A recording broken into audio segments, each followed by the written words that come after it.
I like silence so much, as both for myself as well as a teaching method.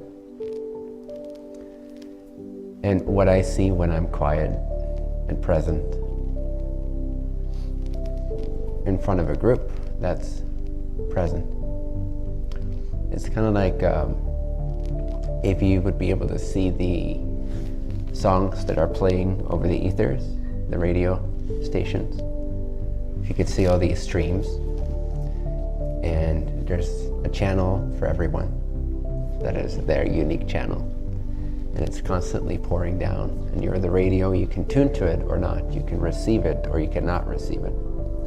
But by being present and by being quiet, you begin to naturally, and it might be uncomfortable at first, there's a few humps, you can feel people or yourself be quite uncomfortable after a busy, hectic day or a few months or a few years, depending on how often you take silence to cleanse yourself. You will find it's quite confronting to be silent, to be quiet, especially if you're in the presence of others who are able to maintain that presence. It will be amplified even more. It's like being in a room where many people are very, very tuned to the radio station that's coming through for them. So there's this full orchestra of harmony, of resonance, of power, literally power, coming forth, coming through. And to be tossed in a group like that, or even in front of one person like that, if they're able to really hold that space, can be disheveling at first, can be a little uncomfortable.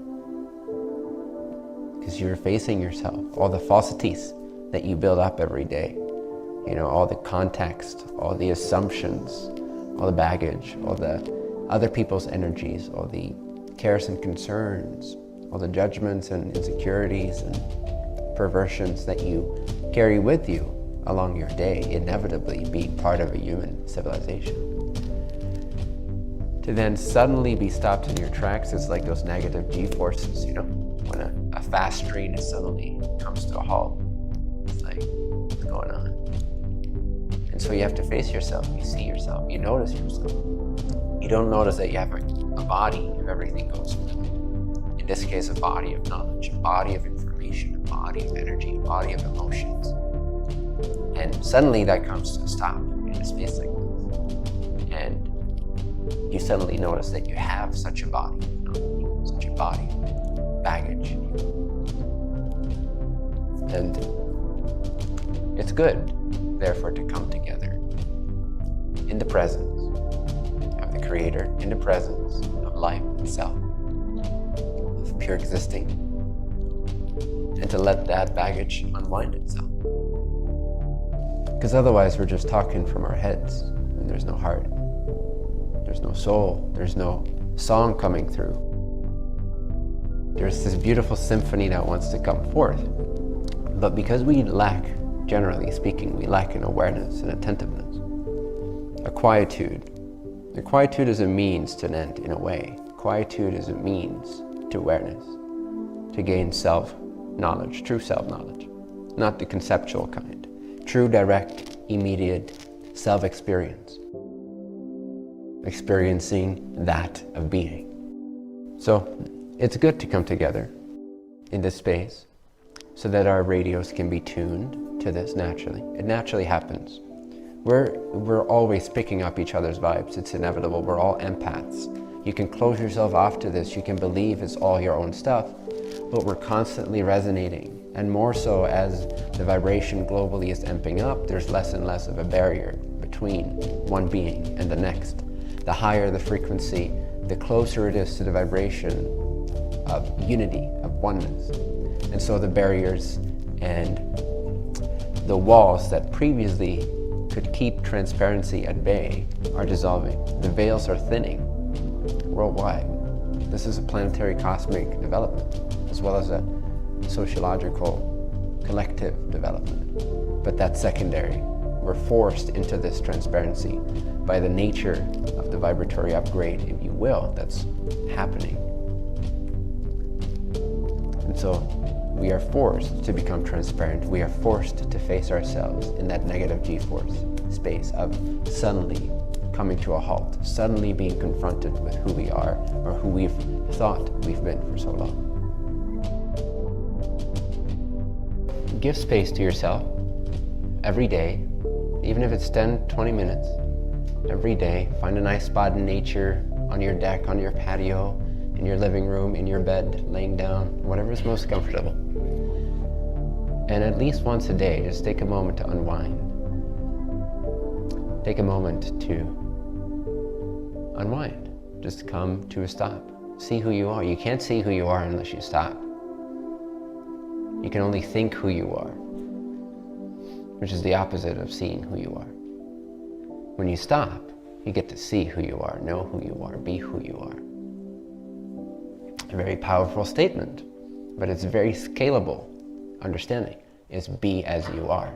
It's very scalable, meaning I can tell a random quote-unquote ordinary person on the streets to be as they are, and for them that means just continue thinking what they're thinking, believing they're a politician with this much money in their bank account, on their way to their job, having a wife, 2 kids. That's be as you are for them. But the purer you become within, meaning the more distilled, the more stilled, the more frequently you stop to directly see yourself, you'll find that be as you are becomes more and more empty. It becomes more and more like a mirror, more and more like a still lake reflecting the beauty. There's less and less of a personality there. And you can still choose to operate through a personality, but the identity disappears the more frequently you actually stop. And part of this is because in truth, in direct experience, there is no linear time. This is a complete fabrication of thought. There's no proof in any direct experience that there is something such as linear time. So the only way for you to maintain your sense of being the separate individual self with a history and a past and a memory is to repeat those thoughts over and over and over and over again. Because if you interrupt that for long enough, the linearity of it will start to drop away, will start to deconstruct itself.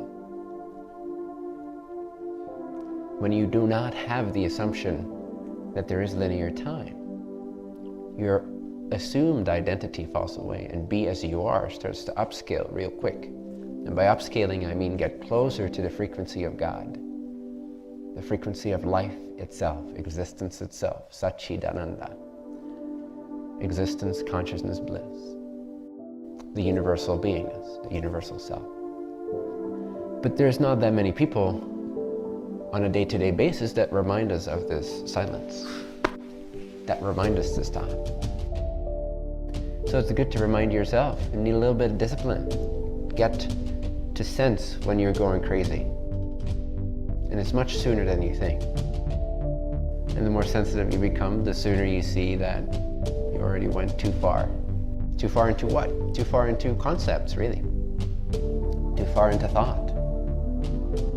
If we want to stay true and authentic, we need to understand that there's a difference between running away with thoughts and concepts. And it can be fun to create with. It's like playing with a substance, but the substance is not really what you are. So you're just playing with the substance like a child playing with sand, building sandcastles, dissolving the sandcastles. And there is no rigidity to any of that play. So if anything, use concepts for the purpose of creating, sharing benefit, and playing. But when it comes to your self-knowledge, that needs to transcend even that which you are doing as a creator. If your sense of self does not exceed or transcend or go beyond the clay that you're playing with, then you will identify yourself with the things that you're doing and the outcome to those things.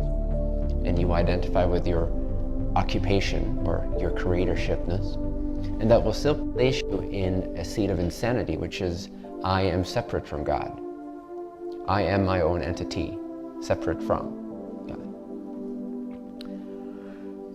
But the more you stop, the more naturally God takes over. It's so beautiful. You just have to bear the discomfort long enough, and God will take over. And this whole story that you had for the past so many months or years, or however long it's been since you've actually stopped and paused and cleansed, it's a cleansing of the soul. It's the best type of fast, is silence. Other fasts are secondary. The best fast is the fast from the mind itself. This cleanses the soul, not just the body, not just the emotional body, not just the mental body. This cleanses all the carried baggage. And it's uncomfortable when you've been carrying all that baggage, all that luggage. You don't really feel how heavy it is until you put down the baggage. You can go on, once you're running a marathon, there's no difference between 38 or 40 miles.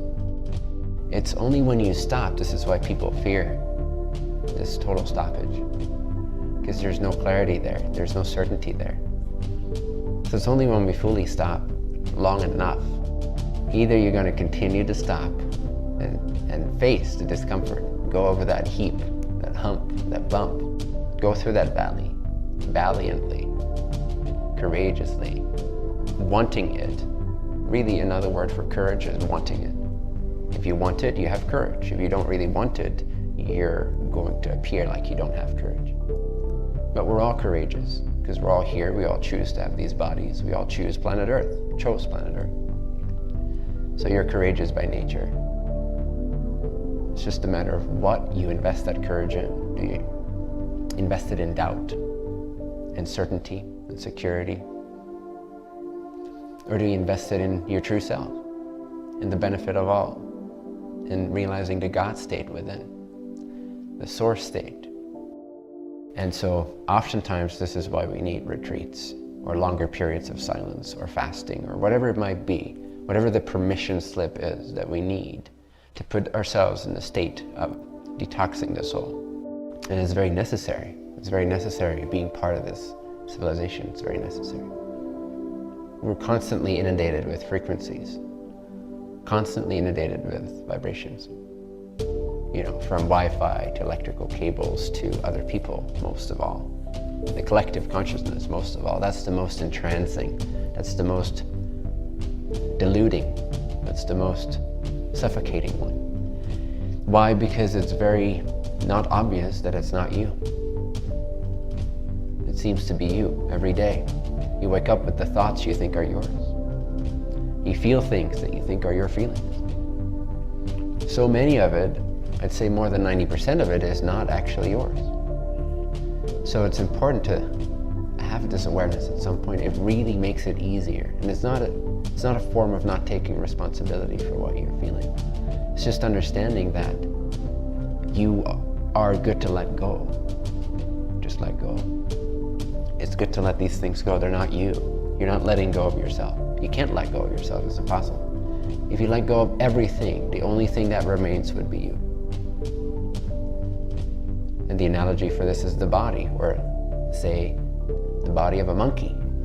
It grabs onto a branch, and then it's onto the next branch, onto the next branch. And the nature of attachment and letting go usually is that we don't really let go of one branch until we have a firm grip on the next, which is just the nature of how our psychology works. Nevertheless, anything that we repeatedly imagine and are repeatedly told by others will become our inner experience. As a result of this limited edition of you, this limited version of you being repeatedly imagined, you now fear letting go of that security. It's like holding on to a hologram and making it appear so real, and then beginning to realize the holographic nature of that hologram, that it lacks any substance and any separation and any inner or outer.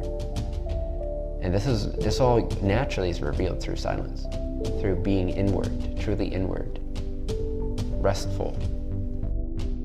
Everything that you are today, pretty much, is an expression of society. How many assumptions do you have today because of this constant programming? This constant subliminal automatic messaging that's happening all the time. How many assumptions do you have about life, who you are, why you're here, what you're supposed to do? how much of your everyday experience is direct knowledge, direct experience of the self. We could make a distinction between what you are and who you are. Who you are is who you express yourself to be in this moment. What you are is the changeless self. It's the source from where all these projections arise and appear. The true source, the true inner self, which just so happens to be God, just so happens to be the universal isness as well.